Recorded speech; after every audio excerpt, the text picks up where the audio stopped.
ఈమె నాకు పానం పోలేదని చెప్తే అక్కడ సిప్పిటన్ దాకాలో తక్కువ కాలే మళ్ళీ ఈమె నాకు మంచిగా అయితే లేదంటే నేను అన్నా సరే దేశం పోయి సిప్పెట్టుకో అన్నా.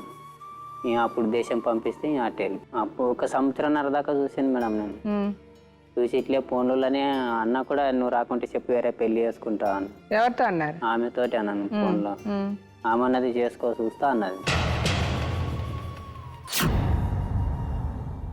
ఇంకా తర్వాత పెళ్లి చేసుకో చూస్తా అంటే చేసేసుకుంటారా? ఒక కొడుకున్నాడు, మీకు భార్య ఉంది, ఒక సంసారం ఉంది.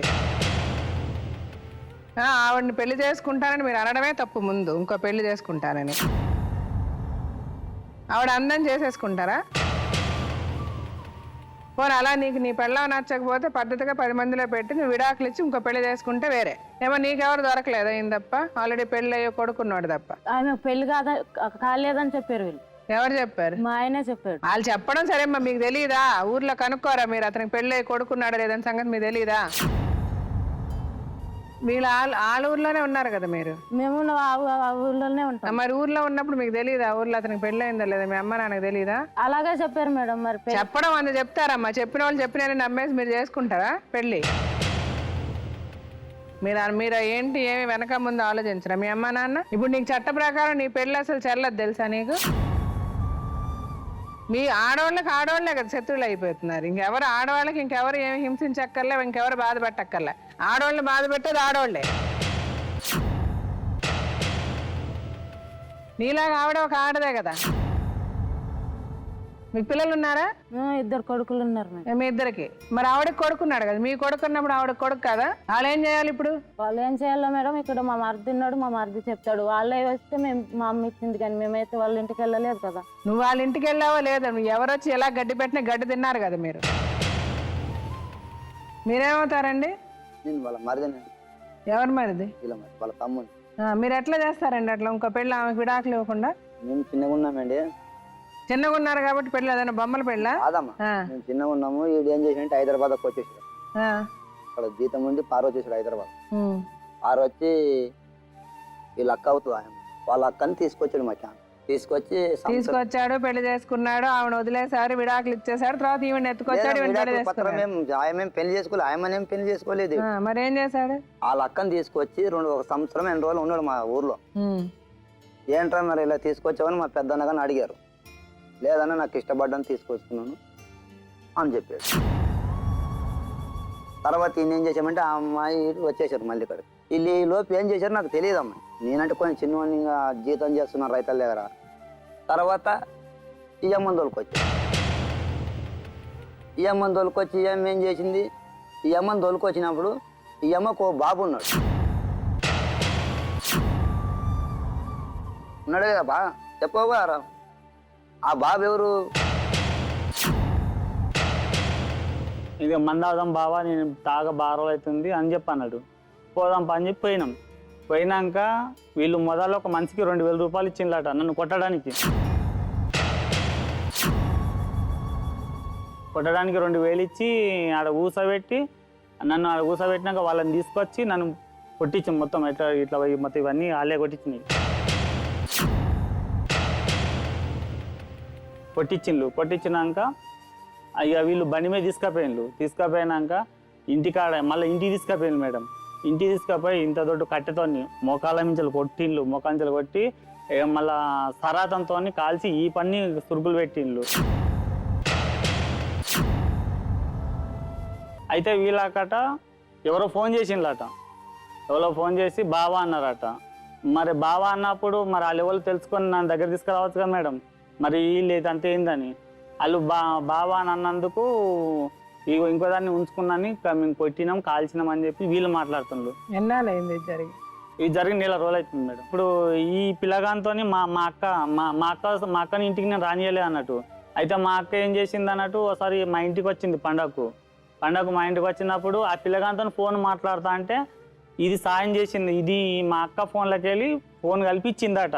ఈమెకు ఫోన్ కల్పిస్తే ఈమె ఫోన్ మాట్లాడింది అన్నట్టు. ఫోన్ మాట్లాడితే నువ్వు ఎందుకు మాట్లాడిచ్చినావు అని చెప్పి నేను ఇంటికి రాకని అన్నా. ఇంటికి రాకన్నందుకు ఇప్పుడు మా అమ్మ వాళ్ళు నా మీద పగగట్టిండ్రు. పగగట్టి కొంచెం ఇక మా అమ్మని అప్పుడప్పుడు తిడతా అన్నట్టు మేడం. నేను తిడతా ఇక వాళ్ళు నన్ను చూస్తే ఓర్వాడు. సో ఇప్పుడు మీ అమ్మ, మీ అక్క, మీ తమ్ముడు ఎవరు మీకు సపోర్ట్ లేరు? లేరు. మీ ఆవిడ ఇలా చేస్తుంది.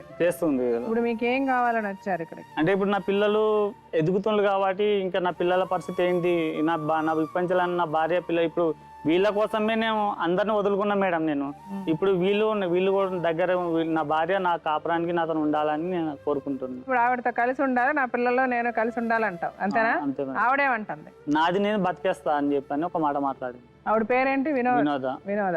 సరే ఆవిడని పిలిచి మాట్లాడదు. ఇప్పుడు ఆవిడ ఏం చెప్పు. రండి వినోద్.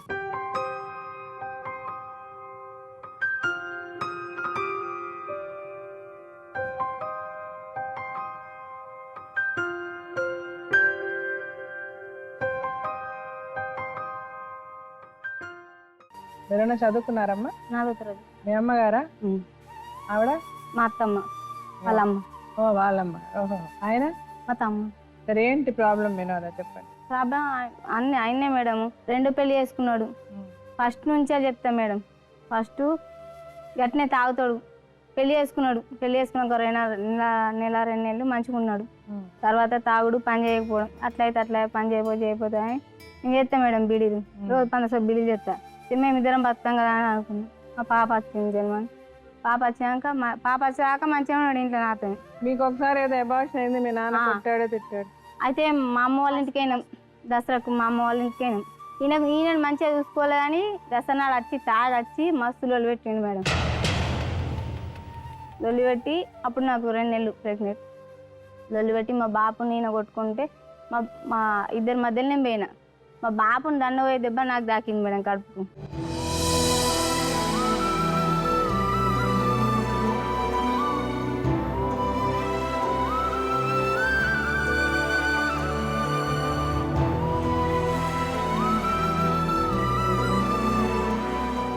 అంటే పాప మంచి లేదని అన్నారు.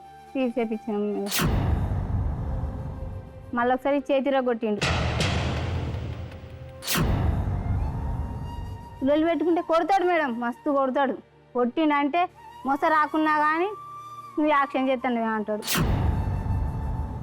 కాదు ఎందుకు పెళ్లి చేసుకున్నాడు? తెలియదు మేడం. చీరలు చుతకుంటాడు మేడం. నేను ఇంట్లో లేను, నేను మాపించడానికి ఏం పోయినా చీరలు పెళ్లి కాడ జాగిస్తే పునాది తీస్తా అన్నాడు. తీస్తా అంటే పిల్ల దగ్గర పైసలు లేవు. అయ్యో జాగ ఎందుకు పడగొట్టుకుంటారు, గవర్నమెంట్ ఇచ్చిన జాగా అని నేను బాకీ తెచ్చి ఇచ్చిన. బాకీ తెచ్చి ఇస్తే ఆయనతో పట్టుకొని ఇంకో దాన్ని చేసుకొని పోయింది. నాకు 1 రూపాయి కూడా ఇవ్వలే మేడం. నా అబద్ధాలు ఇవి. నీ దగ్గర పుట్టాడు అబద్ధాలు. నా చెల్లింటికి వేయండు చూస్తాను పోయి వాళ్ళ ఇంటికాడ సిలిండర్ బుడ్డి ఇప్పుడే తెస్తా అత్తమ్మ అని పోయి బుడ్డి ఎత్తుకచ్చుకున్నాడు. వాళ్ళు పోలీస్ స్టేషన్ పట్టిస్తా అంటే మళ్ళీ ఇడిపించేటోళ్ళు ఎవరు లేరు, మాకెవరు లేరు, నా పిల్లలు చిన్నోళ్ళు అయ్యా, బాంచనయ్యా, కాలు మొక్కనయ్యా అని నేను అన్నా. ఆయనతో బుడ్డి ఎత్తుకపోయాడు దొంగ.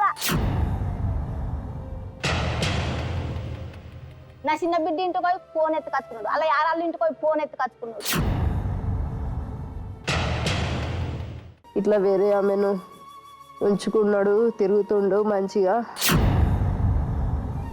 నా మీద ఒట్టేసి చెప్పు, దేని మీద ఒట్టేసి లేదు రాదు ఉండే కానీ రాదు అని అన్నాడు మేడం. నాకు ఎంత 4 వెళ్ళి 5 మంత్ పడ్డది. వచ్చింది మేడం, 8 నెలల కడుపు తీసుకొని వచ్చింది. ఒక్కొక్కసారి ఇంట్లోకి వెళ్ళి పండుకున్నాం మేడం.